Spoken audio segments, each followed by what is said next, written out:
Hey, welcome to Trapping Inc. I'm Rich Mellon. Today's show, coyotes. And with me today, a very special guest is Marty Senneker, and Marty's probably the inventor of the modern day snare. We're going to cover a lot of ground. We're going to see a lot of different areas than we normally snare in, and we're going to learn some secrets from the master. Stick around.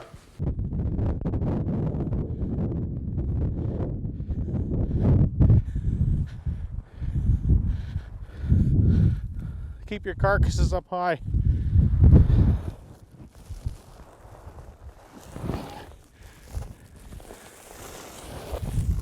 And when you're done for the year, we have to pick up whatever's left. And to do feeding birds smart, feed them in a location, an area where they feel safe to eat. Because if they feel safer eating your coyote that you just snared out in the open, rather than where you dump carcasses, they're going to go eat the one out in the open, fur and all. Trapping is the cornerstone that Canada was built on. Brave and sometimes crazy men and women, fueled by the lucrative fur trade, explored and mapped our great nation.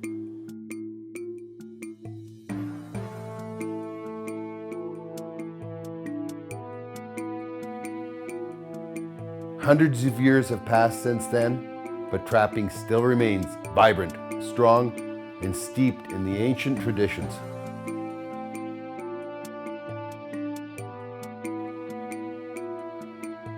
The fur bearers still follow the old paths and live as dictated by thousands of years of instinct.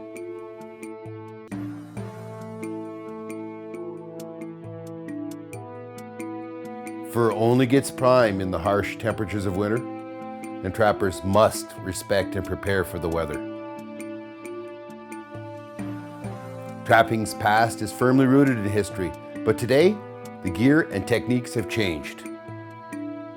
Canada is still known for the best wild fur in the world, and today our pelts are sold on the global market.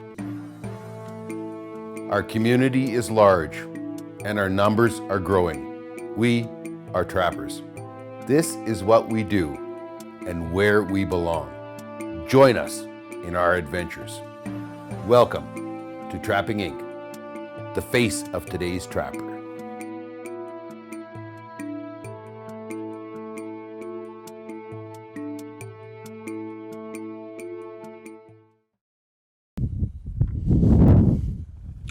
Looks like we got one here. I just set this snare last week. My bottleneck is actually right in here. I used to be a better trail last year, but it's kind of grown, and this whole location's really grown in.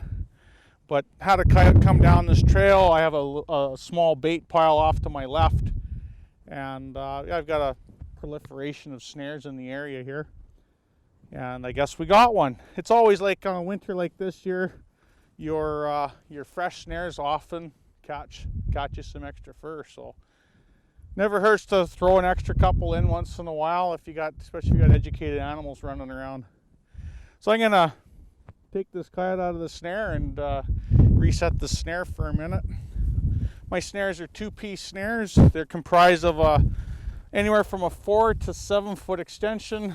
I've been really favoring 4 and 5 foot extension cables in my old age. So I'm going to clip the snare off of the extension and rebuild the snare site a little bit. It is a little bit beat up.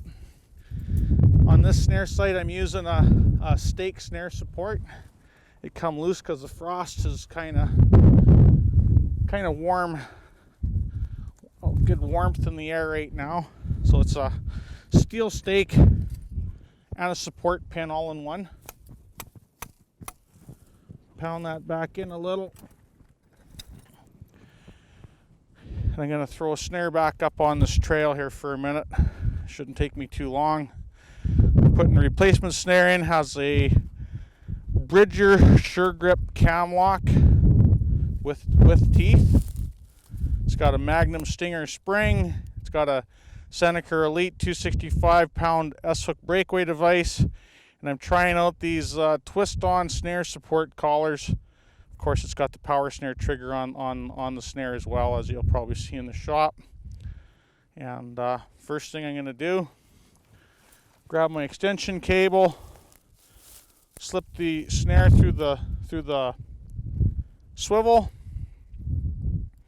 run my snare through the end loop, and I'm going to just snap that onto the extension cable. It's just a really good way to anchor a snare and to have an extension cable that just stays on the location, reused over and over many times. Trapping Inc. is brought to you by these fine sponsors: Helford's, unique beyond compare, HelfordsMailOrder.com, Belial Traps, first in the forest, BelialTrap.com, and by Alberta Outdoorsman Magazine, Alberta's only hunting, fishing, and trapping magazine. Alfred's new showroom is now open and the shelves are full. We have all the gear you need for the upcoming season, and it's all in stock now. Snaring coyotes? We got you covered. We have pre-made snares for free hanging and power rams, snare making kits, as well as swagers, ferrules, cables, and locks to make your own snares. We have pallets of snare cable of every size and type. We have support wire and tie wire. We have certified body grips by all the major manufacturers in all sizes and applications, as well as setters and safeties and trap boxes and trap supports and trap dies and treatments. If footholding is your game, we have exactly the foothold traps you need in every brand and size, from muskrat to wolf. For fur put up, we have a huge selection of skinning knives, both flat and round fleshing beams, and forming boards, and the best fleshing tools available. Halfords has got you covered, no matter what your species. Demand has been huge for years, so you better come in before the best selection is gone. Halfords, built on the traditions of honesty, integrity, and service. Next up, I'm going to take my setting tool and compress the spring. Get the spring arms on both pins and just squeeze. With the Magnum spring, you must always attach the trigger on the side of the loop, and I want to be on the side of the loop with the tip of the trigger. I'll show this in the shop as well, but we want to be so we are attached to the wire end side of the spring loop. If we put it on the outside continuous side of the spring, if I put it on the other side, then it's not going to fire. It's not going to fire positively anyways.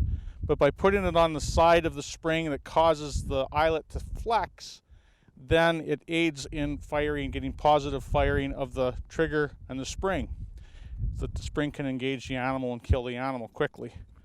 That's the ideal. That's the idea. So I'm going to open the snare up. I also give the snare a little bend after I put it on. Give it a little bend once the spring is compressed, just to round out the loop when it's hanging. And that's just a simple matter to, well, ideally a simple matter to take the snare twist on support collar and get her on the number 9 wire. Normally I use whammies. I've been having some bad luck with some whammies. Just get her on there. Open the loop up to the size that you want and press that on. Press it on, twist it on. They're called twist-on support collars for a reason. I am having mixed results with the things. I still prefer whammies, but that's life. Everybody has their preferences. I want to make sure this trail is clean of junk so the next coyote doesn't feel that it's an obstructive trail and refuses the trail. Also want to get our heights correct. I have a downward slope on this trail, so because of that, I'm going to run my snare loop closer to the ground than if it was flat on the ground. Okay, so what size of snare do you prefer? I put different size loops according to the size of the trail. The bigger, wider, more open the trail, the bigger, the wider the loop is going to be. When I get into really, really tight little trails that coyotes are running up and down, say like bunny trails and that, well, I'll shrink my loops down in size, so that I always try to fit the snare to the trail. Okay, and elevation set now on this, what height are you setting at? This snare here, I probably running about, let's have us a look. You know, that's about 10, 11 inches off the ground. On a standard flat ground snare, you know, I'm probably going to go 12 inches on average. What do you treat it with? Just these ones here are baking soda, and that's my preferred method of snare treatment. Long term, I've done more with baking soda than anything else. You know, once in a while I can see in the fall to boil snares and logwood dye to brown them up, color them up. And really, I mean, yes, it's January, almost February right now, but I've lost my snow.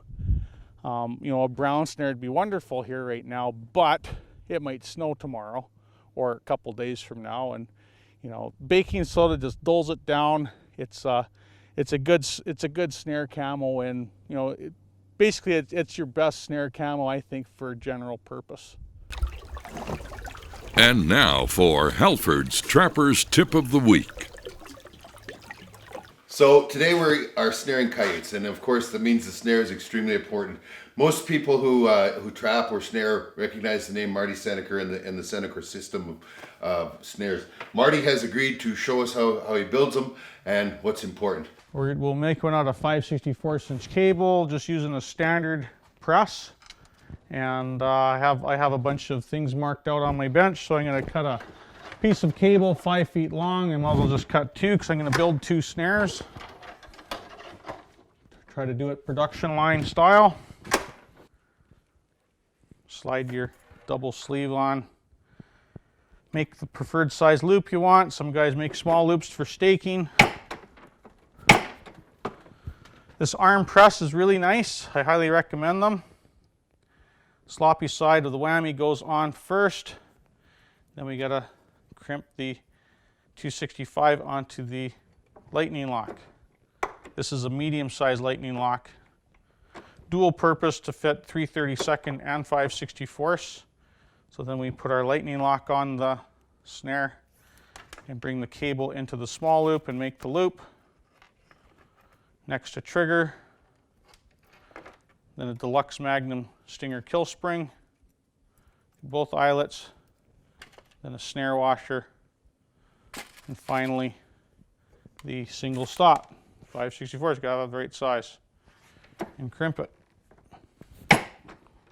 Once, twice, whatever it takes. And there's your completed snare. That was Halford's Trapper's Tip of the Week. So another beautiful coyote, good catch, huh? Right. Right up, nice on him. Yeah, he obviously died very quickly. If we look closely at this coyote here underneath his jaw, I mean, it's very clean, like as though he were shot. It's the same way. There's no swelling whatsoever on this coyote. Okay. Probably it's a good lock, and you know, we had positive firing and everything else, even in light of all the entanglement.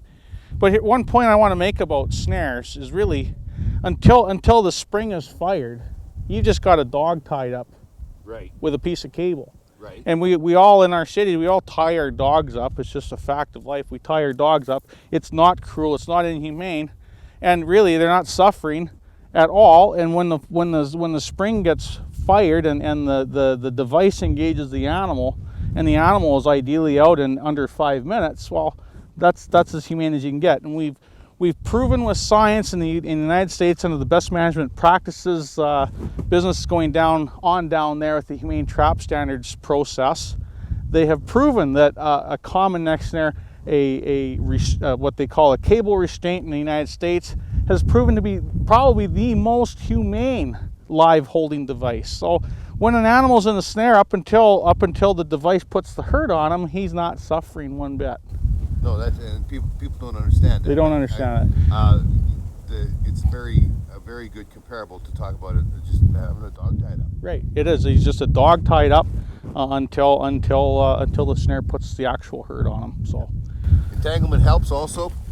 It depends. If you're running snares where you are relying on the entanglement to put the coyote down or the wolf down, then you know entanglement's all good. That's what you're looking for. But with my device, you know, I don't need entanglement. Entanglement complicates the process. I mean, we're getting good humane kills even with the entanglement, but because of the entanglement, the coyote's sitting here pulling on this, and maybe he's not firing that spring yet, and so he ends up a dog tied up for a couple minutes before the device fires. But you can tell by the amount of lack of disturbance in this grass that, you know, a coyote like this has just not spent a lot of time fighting. He got put down quite quickly.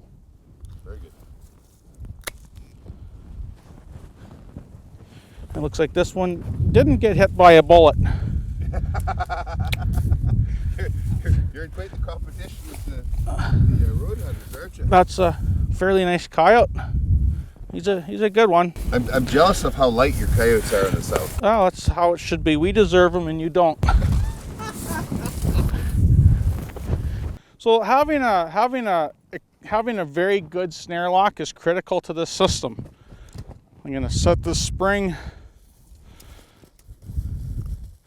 with the little setting tool, and I'm going to clip to the wire end side, the side of the loop that the wire ends on. And while I'm at it, I can put my little bend in. Make sure you pull all the slack out. Have the stop right against the spring. I like to give it a little bend to round the loop out. So what we're going to do here is with this type of snare, the snare lock locks down on the animal and requires sufficient pressure. We want that to lock up really good and really tight before the spring is engaged. So that makes this little device, it's far more intricate than it looks.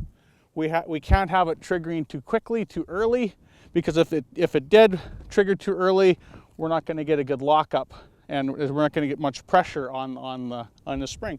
And I think that's what happened with this cut because of all the entanglement in this area. I think that's kind of what happened. So we want the snare lock to get locked down good and tight before the device fires. And once the device fires, I don't really care to do this, but I think I just will, just for fun. People say it's not really all that fun. Yeah, it's kind of, that's gonna cut the circulation off of my hand in short order. But I have a setting tool right here, and I have a helper that can help me get out if I'm too stupid, if I'm not smart enough to get out by myself, right?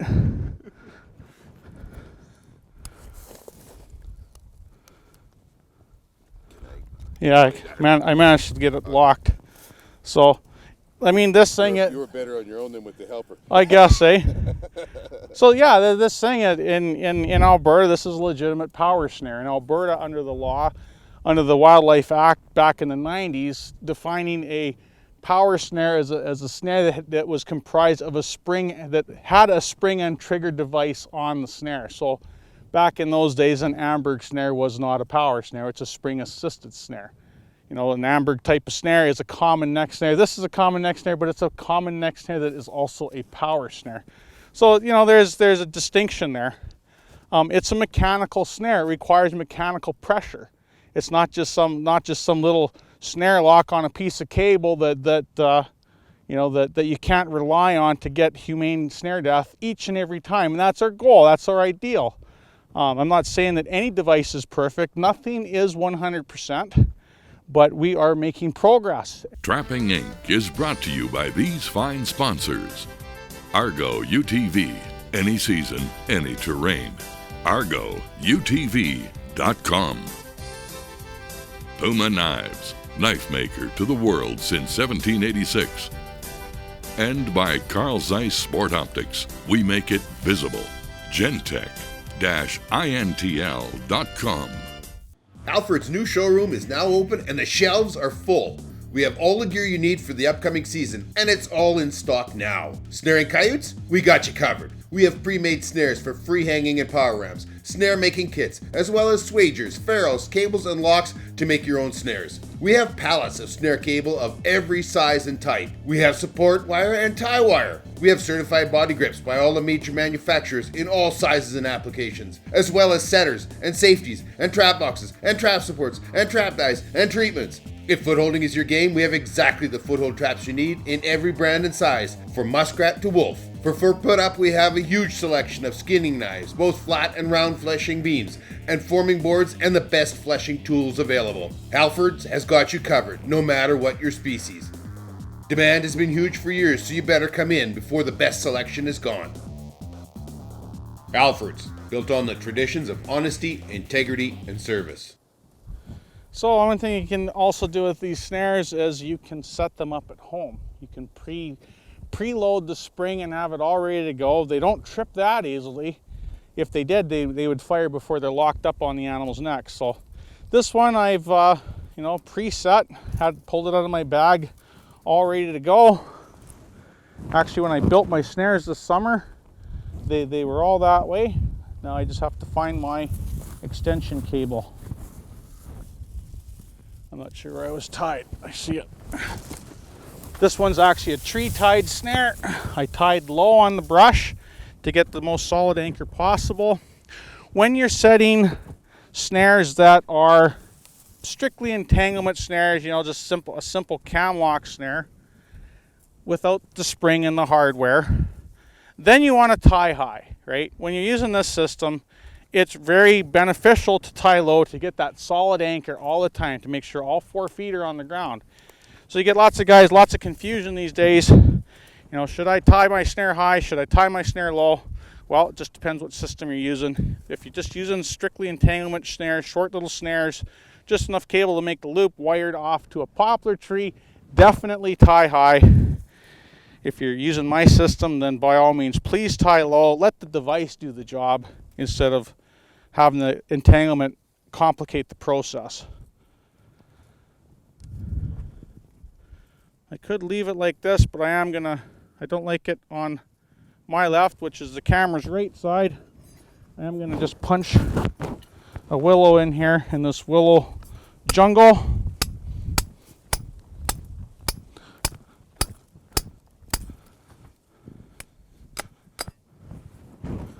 Just as an attempt to reduce the amount of refusals. It helps, it does not eliminate it.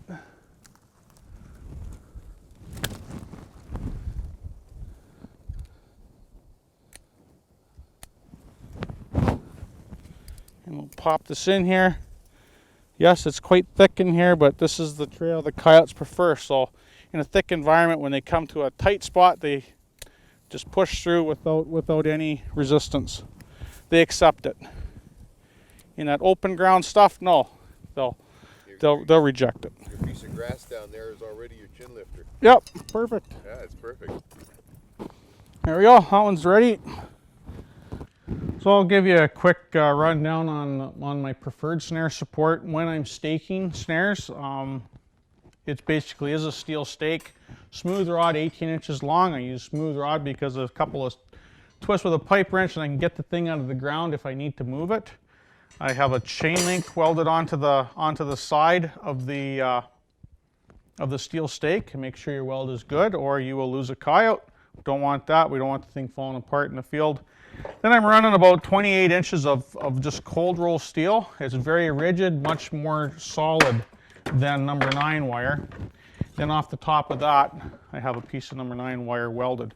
When I weld this, it's welded in a continuous manner. It's not welded opposite where we pointed downward, because if you do that, the cable's going to get stuck in here all the time.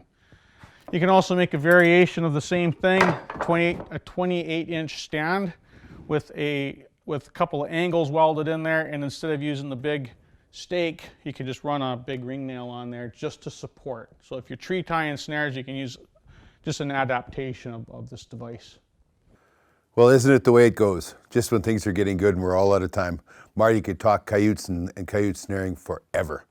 Marty has put an immense amount of research and development, all in search of perfecting the coyote snare, the canine snare.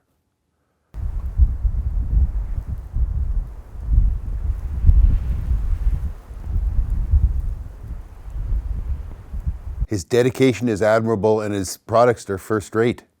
We're very lucky to call Marty a fellow trapper. Hopefully I'll see you all out on the line next week. You can keep up with all the action at trappinginc.com or join our Facebook and YouTube sites.